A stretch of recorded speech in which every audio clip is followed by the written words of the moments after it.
अस्सलामुअलैकुम वरहमतुल्लाहि वबरकातुहू। अहलन व सहलन इक़रा महदुल हाफ़िज़ात बिशावर शारह वरसत।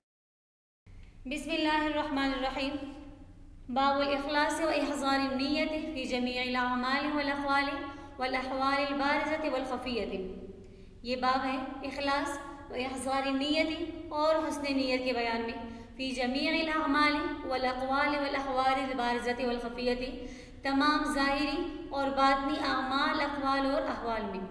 अल्लाह ताला, अल्लाह ताला का इरशाद, वमा उमिरू इल्ला लियअबुदुल्लाह, और हुक्म नहीं दिया गया उनको मगर अल्लाह के दीन के लिए खालिस होकर उसकी इबादत करें, हुनफ़ा यकसू होकर, व युक़ीमुस्सलाता, और नमाज कायम करें, व युअतुज़्ज़काता, और ज़कात अदा करें, व ज़ालिका दीनुल क़य्यिमा, और यही सच्चा दीन है। क़ाल ताला, अल्लाह ताला का इरशाद, लन यनालल्लाह लुहूमुहा, नहीं पहुँचता अल्लाह को उनका खून, उनका गोश्त, वला दिमागुहा, और ना ही उनका खून, वलाकिन यनालुहु तक़वा मिनकुम, लेकिन पहुँचता है अल्लाह ताला को तुम्हारी परहेज़गारी, अल्लाह ताला को तुम्हारा तक़वा पहुँचता है। क़ाल ताला, क़ुल इन तुख़्फ़ू मा फ़ी अनफ़ुसिकुम, कह दीजिए अगर तुम छुपाओगे जो तुम्हारे दिलों में है, और तुब्दूहु, या तुम उसको ज़ाहिर करोगे, यअलमुहुल्लाह, तो अल्लाह ताला उसको खूब जानते हैं। वअन अमीरिल मुमिनीन अबी हफ्स उमर इब्न अल-ख़त्ताब इब्न नुफ़ैल इब्न अब्दुल उज़्ज़ा इब्न रियाह इब्न अब्दुल्लाह इब्न क़ुर्त इब्न रज़ाह इब्न अदी इब्न कअब इब्न लुवै इब्न गालिब अल-क़ुरशी अल-अदवी रज़ियल्लाहु अन्हु क़ाल, समिअतु रसूलल्लाह सल्लल्लाहु अलैहि वसल्लम यक़ूलु, इन्नमल अअमालु बिन्निय्यात व इन्नमा लिकुल्लि इम्रिइन मा नवा, फमन कानत हिज्रतुहु इलल्लाहि व रसूलिही फ़हिज्रतुहु इलल्लाहि व रसूलिही, वमन कानत हिज्रतुहु लिदुनिया युसीबुहा अव इम्रअतिन यनकिहुहा फ़हिज्रतुहु इला मा हाजर इलैहि, मुत्तफ़क़ुन अला सिह्हतिही।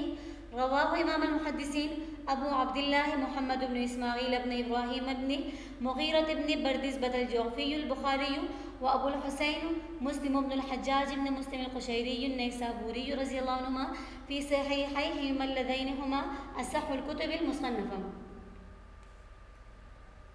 अमीरुल मोमिनीन अबू हफ्स उमर इब्न ख़त्ताब रज़ियल्लाहु ताला अन्हुमा से रवायत है, फरमाते कि मैंने सुना नबी अलैहिस्सलाम को फरमाते हुए, इन्नमल अअमालु बिन्निय्यात, बेशक तमाम अमाल का दारोमदार नियतों पर है, व इन्नमा लिकुल्लि इम्रिइन मा नवा, और हर शख्स को वही मिलेगा जो उसने नियत की। फमन कानत हिजरतुहु इलल्लाहि व रसूलिही, बस जिसने हिजरत की अल्लाह और उसके रसूल की तरफ, फ़हिज्रतुहु इलल्लाहि व रसूलिही, बस उसकी हिजरत अल्लाह और उसके रसूल की तरफ ही है। वमन कानत हिजरतुहु, और जिसने हिजरत की लिदुनिया युसीबुहा, दुनिया कमाने के लिए, अव इम्रअतिन यनकिहुहा, या औरत की तरफ कि उससे निकाह करे, फ़हिज्रतुहु इला मा हाजर इलैहि, तो उसकी हिजरत उसी तरफ है जिसकी तरफ उसने हिजरत की। मुत्तफ़क़ुन अला सिह्हतिही, इसकी सेहत पर इत्तिफ़ाक़ है। रवाहु इमाम मुहद्दिसीन, इस हदीस को मुहद्दिसीन के दो इमामों ने रिवायत किया, एक अबू अब्दुल्लाह मुहम्मद इब्न इस्माईल इब्न इब्राहीम इब्न मुग़ीरा इब्न बर्दिज़बत अल-जुअफ़ी बुख़ारी ने अपनी सही बुख़ारी में इसको रिवायत किया, जबकि अबुल हुसैन मुस्लिम इब्न हज्जाज इब्न मुस्लिम क़ुशैरी नैसाबूरी ने अपनी सही मुस्लिम में इसको ज़िक्र किया, और ये दोनों हदीस की किताबों में ज़्यादा सही हैं। हदीस के रावी उमर इब्न अल-ख़त्ताब, इनके हालात सुन लें। इनका नाम उमर, कुनियत अबू हफ्स, लक़ब फ़ारूक, वालिद का नाम ख़त्ताब और इनकी वालिदा का नाम फ़तहा था। हज़रत उमर रज़ियल्लाहु अन्हु का ख़ानदान अय्याम जाहिलियत से ही नहायत मुमताज़ था। उमर रज़ियल्लाहु अन्हु हिजरत नबवी सल्लल्लाहु अलैहि वसल्लम से 40 बरस पहले पैदा हुए। जब नबी अलैहिस्सलाम ने नबूवत का ऐलान किया तो नबी अलैहिस्सलाम की दुश्मनी में ये सबसे ज़्यादा नुमाया थे। नबी अलैहिस्सलाम ने उनके लिए दुआ मांगी कि ये इस्लाम कबूल कर ले। नबी अलैहिस्सलाम की ये दुआ कबूल हुई और उमर रज़ियल्लाहु अन्हु इस्लाम में दाखिल हो गए। उमर रज़ियल्लाहु अन्हु से पहले 40 मर्द और 11 औरतें इस्लाम कबूल कर चुकी थी, और जब ये ईमान लाए तो ये नबूवत का 7वां साल था। मदीना मुनव्वरा में हिजरत फरमाई और तमाम ग़ज़वात में शरीक हुए। उमर रज़ियल्लाहु अन्हु के ज़माने में बड़े बड़े फतूहात हुए, जिसमें इराक़, शाम, बैतुल मुक़द्दस और मिस्र वग़ैरह शामिल हैं।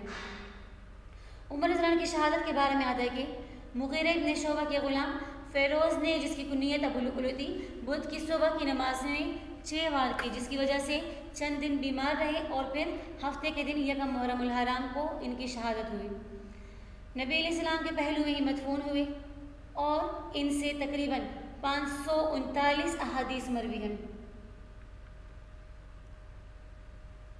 तौज़ीहुल हदीस, ये हदीस जवामे कलिम में से है और अपनी मानी की वुसअत की वजह से बहुत ही अहम है। इसी वजह से इमाम शाफी रहमहुल्लाह ने इस हदीस को सुलुस इल्म वाली हदीस फरमाया है। इब्न दकीक रहमहुल्लाह ने फरमाया, उलमा ने इस हदीस को सुलुसुल इस्लाम का लक़ब दिया है। इसी तरह इमाम अबू दाऊद रहमहुल्लाह ने इस हदीस को निसफ़ फ़िक़्ह का नाम दिया है। इमाम अब्दुर्रहमान इब्न महदी रहमहुल्लाह फरमाते हैं कि मन अराद अन युसन्निफ़ किताबन फ़लियब्तदी बिहाज़ल हदीस, जो भी इरादा करे तस्नीफ़ का उसको चाहिए कि वो इसी हदीस से शुरू करे। इमाम बुखारी रहमहुल्लाह ने भी इस हदीस को अपने सही बुखारी में किताबुल ईमान के आगाज़ और बाब बदुल वही से पहले ज़िक्र किया, क्योंकि रिवायत है कि उमर रज़ियल्लाहु अन्हु ने सहाबा कराम की मौजूदगी में अपने खुतबे में इस हदीस को ज़िक्र फरमाया। इस मुनासबत से इमाम बुखारी रहमहुल्लाह ने भी अपने खुतबे की यानी बुखारी के खुतबे में इस हदीस से इब्तिदा की। दरहकीकत ये हदीस उन आयत करीमा का बयान है जो इमाम नववी रहमहुल्लाह ने इस बाब के आगाज़ में ज़िक्र की। जो 3 आयात बाब के शुरू में ज़िक्र हो चुकी, तो दरहकीकत यह हदीस इन्हीं आयात करीमा का बयान है। दीन इस्लाम की बुनियाद इखलास अमल और हुस्न नीयत है, इसलिए हर अमल के लिए ज़रूरी है कि वो खालिसतन लिवजहिल्लाह किया गया हो और सही नीयत के साथ अंजाम दिया जाए। ऐसे ही अमल का जो सवाब है, जबकि अगर कोई अमल रियाकारी के लिए हो या उसमें कोई दुनियावी अगराज़ शामिल हो तो वो अमल बेअसर बन जाता है। लेकिन ये बात भी काबिल तवज्जो है कि जिस तरह नीयत फासदा की वजह से किया जाने वाला अच्छे से अच्छा अमल बेफ़ायदा हो जाता है, इसी तरह कोई बुरा अमल महज नीयत के ख़राब होने की वजह से, नीयत के अच्छे होने की वजह से वो अमल अच्छा नहीं बन जाता। बुरा अमल हर हालत में बुरा ही है, ख्वाह से कितना ही हुस्न नीयत के साथ अंजाम दिया गया हो। अच्छा अमल वो है जिसे अल्लाह और उसके रसूल ने अच्छा करार दिया हो, और बुरा अमल वो है जो अल्लाह और उसके रसूल की नज़र में बुरा हो। हकीकत ये है कि जो काम फ़ी नफ्सी ही बुरे हैं और उनसे अल्लाह और उसके रसूल ने मना फरमाया है, उनमें हुस्न नीयत का सवाल ही पैदा नहीं होता, बल्कि उन कामों को बज़ाम खुद अच्छी नीयत से करना उनकी कबाहत और बुराई में मज़ीद इजाफा कर देता है। हदीस नबवी का मकसद यही है कि अगर आमाल सालिहा में रज़ाए इलाही मकसूद ना हो बल्कि दुनियावी फ़ायदा मकसूद हो तो वो आमाल दुनियावी आमाल बन जाते हैं। क्योंकि आमाल सालिहा में नमाज सबसे ज़्यादा अहमियत की हामिल है, लेकिन अगर नमाज में भी रियाकारी हो, नमाज भी अगर रियाकारी से पढ़ी जाए तो अल्लाह के नज़दीक उस नमाज की भी कोई कदर कीमत नहीं।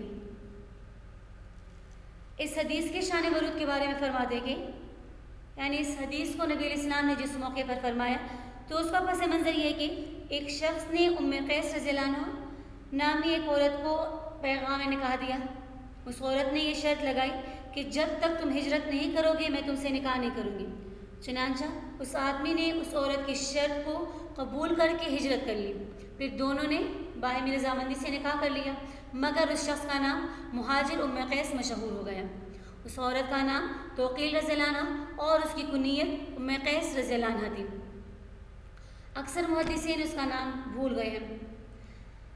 तो इतना अच्छा अमल यानी हिजरत करना, अगर इसमें भी रियाकारी हो या उसमें कोई दुनियावी फ़ायदा मकसूद हो तो वो अच्छा अमल भी बेफ़ायदा बन गया, क्योंकि तमाम अमाल के लिए शर्त ये है कि उसे अल्लाह की रज़ा के लिए किया जाए। अब यहाँ पर ये सवाल पैदा होता है कि इसी तरह एक मौके पर हज़रत अबू तलहा रज़ियल्लाहु अन्हु ने उम्मे सुलैम रज़ियल्लाहु अन्हा से निकाह करना चाहा तो उम्मे सुलैम रज़ियल्लाहु अन्हा ने भी इस्लाम की शर्त लगाई थी। जब वो मुसलमान हुई फिर निकाह हुआ तो इस पर नबी अलैहिस्सलाम ने कोई नकीर नहीं फरमाई थी। तो इसका जवाब उलमा ने यह फरमाया कि यहाँ अबू तलहा का पहले से मुसलमान होने का इरादा था और इस वाक़े में इन सहाबी का पहले से हिजरत करने का इरादा नहीं था, इसलिए नबी अलैहिस्सलाम ने इस पर नकीर फरमाई और अबू तलहा पर नकीर नहीं फरमाई। इन्नमल अअमालु बिन्नियात, नीयत की जमा है और नीयत की 3 किस्में हैं। पहली किस्म तमीज़ इबादत अनिल आदा, यानी नीयत के ज़रिए इबादत को आदत से जुदा करना।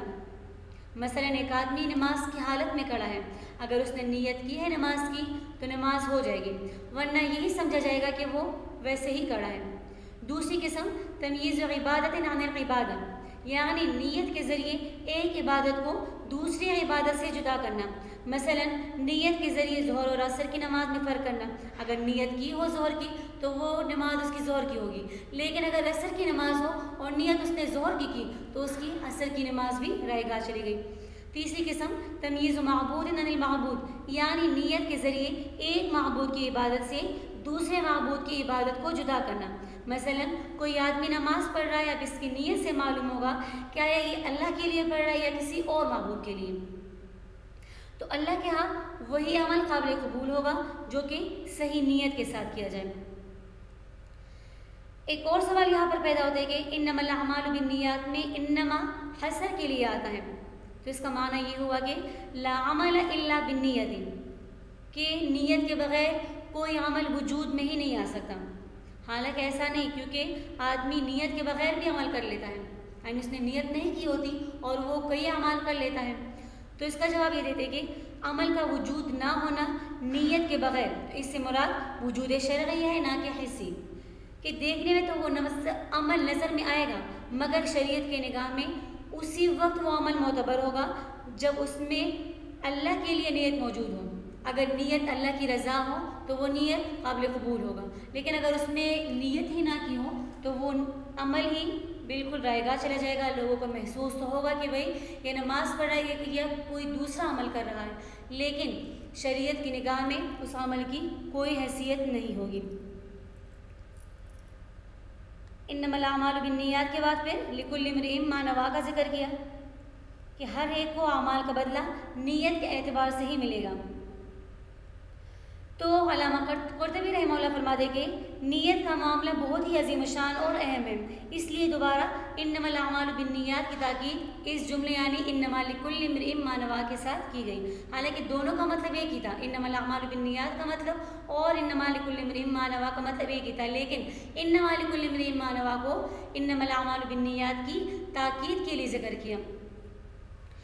यहाँ पर एक और सवाल के जब पहले दुनिया का तस्करा हो गया, वमन कानत हिजरतुहु लिदुनिया युसीबुहा, कि जो कोई हिजरत करे दुनिया कमाने के लिए तो दुनिया में औरत भी आ जाती है, फिर अलग से औरत का जिक्र क्यों किया इम्राअतिन में? तो इसके चार जवाब हैं। पहला जवाब ये कि ज़्यादा अहतमाम की वजह से औरत का जिक्र अलहदा किया। दूसरा जवाब ये कि अंसार मदीना हिजरत करने वालों पर सबसे ज़्यादा हिसाब माल और औरत पर करते थे, कि जो मक्का से मदीना हिजरत कर लेता था तो मदीने वाले ज़्यादातर माल और औरत ही उन पर कुर्बान कर लेते थे। तो इस वजह से फरमाया कि कोई इस दो वजूहात की बिना पर हिजरत ना करें, यानी ना तो दुनिया की वजह से और ना ही औरत को हासिल करने के लिए। और तीसरा जवाब ये कि शान नज़ूल की वजह से औरत का तस्करा आ गया, क्योंकि उस सहाबी ने इसी औरत के लिए हिजरत की थी, इस वजह से यहाँ पर औरत का अलग जिक्र किया। और चौथा जवाब ये कि औरत का फितना बहुत अहम है, इसलिए इसको दोबारा जिक्र किया गया। तो हदीस में जिन आमाल के लिए नीयत को ज़रूरी करार दिया गया, इनसे आमाल मकसूदा मुराद है, यानी ऐसे आमाल जिनका करना शरीयत में मतलूब और दीन में मकसूद है, जैसे नमाज रोज़ा वगैरह। ये आमाल बग़ैर नीयत के मोतबर नहीं और ना ही अल्लाह के नज़दीक मकबूल है। फ़ुक़हा के नज़दीक नमाज के लिए नीयत लाजमी है और बग़ैर नीयत के ना तो नमाज सही है और ना ही इंदल्लाह मकबूल है। लेकिन फ़र्क सिर्फ इतना है कि हनफी फ़ुक़हा के नज़दीक नीयत नमाज के लिए शर्त है और नीयत का नमाज की सेहत के लिए शर्त होना इजमाए उम्मत से साबित है, जबकि बाज़ फ़ुक़हा के नज़दीक नीयत नमाज का रुकन है। और अमाल गैर मकसूदा से ऐसे अमाल मुराद है जो कि मकसूदी ना हो, अलबत्ता किसी दूसरे अमल की बिना पर उस अमल को ज़रूरी करार दिया गया, जैसे वज़ू और गुस्ल, कि ये फ़ी ज़ात ही मकसूद नहीं, लेकिन नमाज वगैरह के लिए इस वज़ू को और गुस्ल को ज़रूरी करार दिया गया। तो अमाल गैर मकसूदा में नीयत के लाजिम होने के बारे में इख्तिलाफ है। इमाम शाफ़ी रहमहुल्लाह के नज़दीक वज़ू और गुस्ल में नीयत ज़रूरी है, जबकि इमाम अबू हनीफ़ा रहमहुल्लाह के नज़दीक वज़ू और गुस्ल बग़ैर नीयत भी मोतबर है। अलबत्ता इन अमाल में नीयत सुन्नत और मुस्तहब है। क्योंकि नीयत का माना दिल से कस्द और इरादा करने के है, इसलिए ज़ुबान से कहना शर्त नहीं, जबकि बास फुक़हा के नज़दीक ज़ुबान से कहना सुन्नत और मुस्तहब है। इसी तरह फिर नीयत के लिए मुसलमान होना, आकिल होना, आलिम होना, यानी जो अमल कर रहा है उसकी अहमियत और हकीकत से वाकफ़ियत का होना ज़रूरी है। और चौथी शर्त यह कि नीयत के मुनाफी कोई काम ना करे, यानी नीयत एक हो और काम उसके उलट करे। तो नीयत के लिए इन 4 शराइत का होना ज़रूरी है। व आखिर दावाना अनिल हम्दुलिल्लाहि रब्बिल आलमीन। अस्सलामु अलैकुम व रहमतुल्लाहि व बरकातुहू।